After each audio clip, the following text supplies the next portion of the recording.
Welcome to News Unboringed, the show where we take the boring out of the news, but unfortunately, and not the depression. Right, let's go. I've got a hell of a lot to talk about that's been pissing me off over the past few days.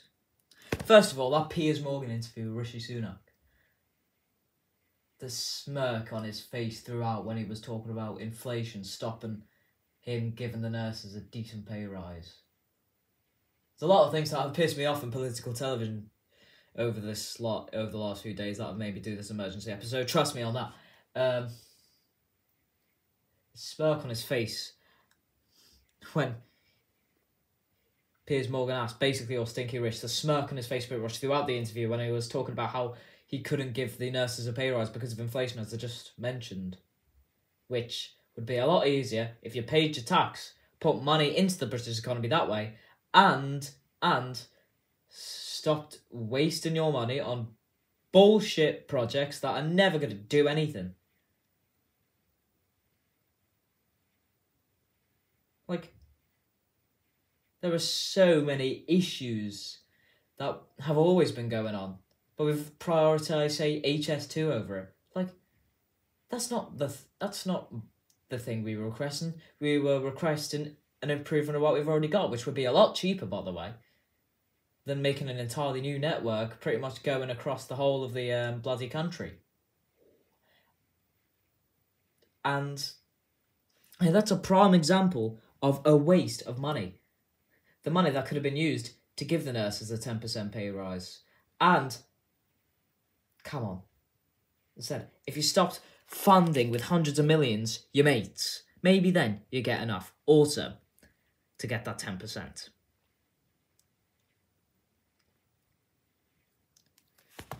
Plus, Mason Greenwood's charges were dropped. We all saw the video. We all saw the scars.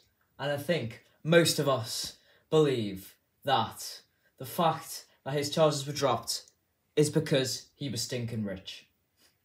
Is he going to have a smirk on his face? He's been put back. He's technically into the squad, but Manchester United are conducting their own investigation over this to see whether he can return to their team or not. But, yeah, I think we all know that, for me, I will always consider him guilty. I do not see how he isn't. He just paid them off in my eyes. I will forever see him as guilty. Like, innocent till proven guilty, because I want to get onto this, because that's like the first argument we might put out, innocent till proven guilty. When it comes to sexual assault and stuff like this, it should be guilty until proven innocent. I do not respect that at all, because it's better to believe a potential victim than to believe a potential sexual assaulter.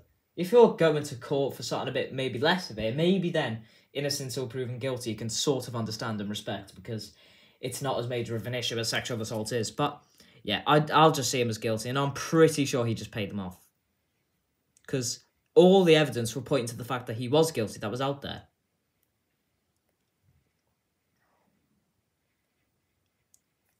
Also, Gary Glitter was freed 7-8 years into his 14-year prison sentence, which, first of all, for the horrible crimes he committed, is not enough bloody time. Because, I mean, come on now.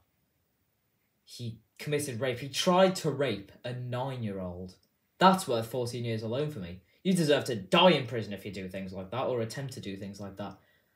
And to see him get released, to see him be a free man despite committing all of this, and to expect women to speak out, or men, because it happens to them, about being sexually assaulted, that is not going to make them want to. If you're going to see someone like Gary Glitter freed in such a short time, he didn't even complete his bloody sentence, which wasn't enough on its own. To see someone freed after such a short time in jail compared to what he deserved, you won't want to speak out, because the punishment they will get, they might get either freed from, or they didn't get what they deserved. They deserve like a longer sentence. Or both, in the case of Gary Glitter. Absolutely disgraceful. And they're only doing that, do you know why? Because he's rich.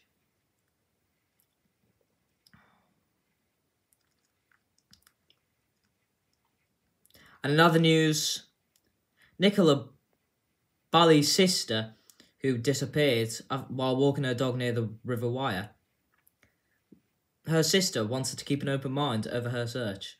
I do hope she's found safe and well, but chances are she fell into the river and drowned.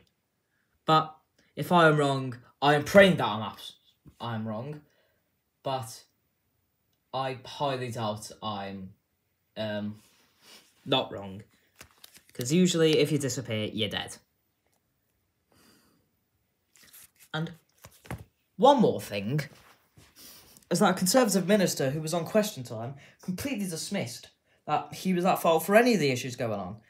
Like, right, let me start, because I am absolutely furious at this. Because while it's not entirely their fault, there's a raging war in Ukraine, we've just had a pandemic, before that they had 10 years to recover and get back to normal measures in terms of public spending after the 2008 financial crash.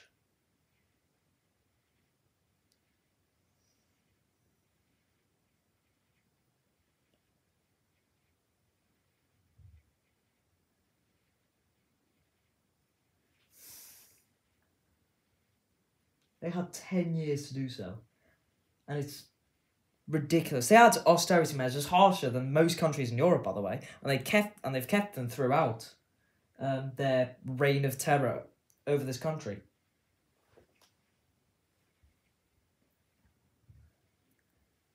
So, to look at that and not take any blame for the issues that are going on, the fact that they don't care is one of the main reasons for the strikes. It's not even all about pay, it's about conditions. The conditions that some workers have to go through is horrible. The conditions in a number of places is dystopian.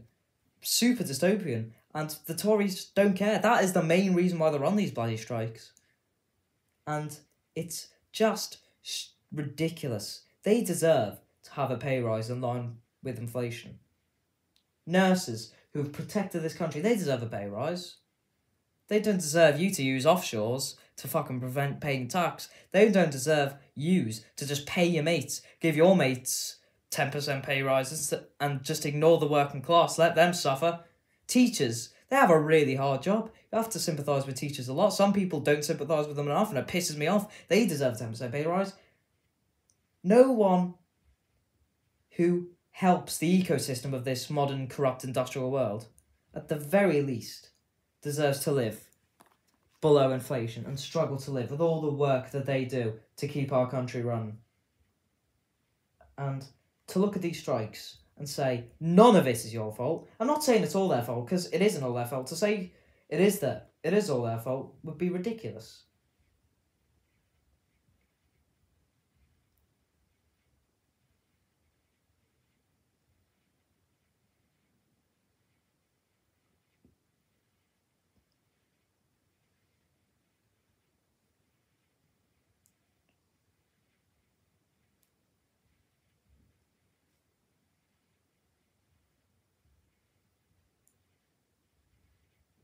And, yeah, there's so many things that they cannot just take a little bit of the blame for. It's a perfectly respectable thing to do. I'd have a lot more respect if you could do that than what you do now. Just pretending that none of it is your fault and you deserve all the sympathy in the world. When the real sympathy belongs to the workers, working their arses off for shit wages in shit conditions. Enough at some point. It's got to be enough. A right of a worker is to withdraw their labour at any time, and response of the Tories to stop these strikes is to stop that right. They are an authoritarian, near enough fascist group who, for the love of God, need to go away. Right, one final issue. The case of that trans woman who went to a woman's jail after transitioning during after raping women as a man who's recently been moved back to a men's prison. No matter what you think of transgender people and their identity, if you commit crimes as a man, you go to a men's prison. No matter what, whether you transition or not. She could be faking it as well. She probably is, in my mind, or should I say he probably is, if he is faking it. But, yeah. There are extents where biological sex is irrefutable. And prisons is one of them, because men, biologically, after puberty, are usually stronger than women. That's not just misogynistic bullshit. That is a biological truth. And to put a trans woman who transitioned after committing crimes as a man into a women's prison is, quite frankly, ridiculous. And the way they've sorted it out is just awful. And I do absolutely condemn them. The bill that got blocked by the Tories,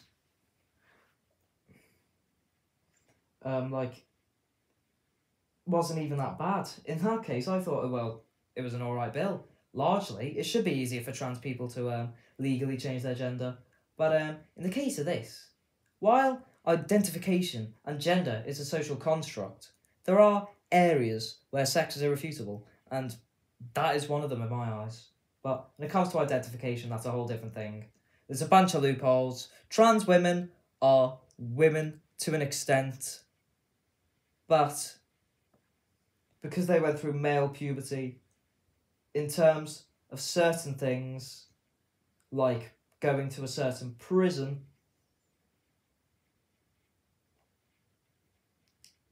sex matters more. And that is basically all there is to say for that. And that's all there is to say. Fuck off. Oh no, I'm fine.